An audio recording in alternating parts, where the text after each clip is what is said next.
On my own behalf and on behalf of my colleagues from the executive branch of government, I would like to say thank you to the Honorable Chief Justice and our chairperson of this forum. We have participated here and we have been asked both by our chairperson and the IEBC to ensure that we do our work effectively to support the conduct of free and fair elections. I would like to assure the country that we are prepared on our part and we are going to increase the energy and the focus we put on preparations for elections. Shortly, we will be adding 5,500 police officers who are coming out of college shortly and 300 specially trained cadet police officers who will work and beef up the work of the IEBC to conduct the elections. We have not only increased personnel, but we have increased our acquisitions and are ready to support the IEBC and other agencies that are going to conduct elections. Needless to say that I need to emphasize this. We have shared information and we are going to continue to share information on the mapping we have done in the country, the various parts of the country that we think may have certain challenges of one kind or the other. And we are monitoring very closely activities, political activities that are going on across the country. I said yesterday, and it's necessary to repeat, that we will act very firmly and we will ensure that law and order prevails throughout the country. I want to assure Kenyans there is nothing to fear. We are ready to provide security. We have the requisite resources and the capacities we need to ensure the country remains peaceful through the elections season. And those that are tempted to violate or break the law, we will do what we are required to do. We've taken counsel and very strict guidance from the Honorable Chief Justice and our colleagues on what we should do and how we should conduct our business. We will ensure that that is done. And this is not going to have regard to status.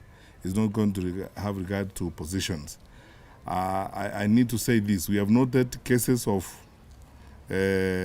some skirmishes and violence in parts of the country involving campaign meetings and so on.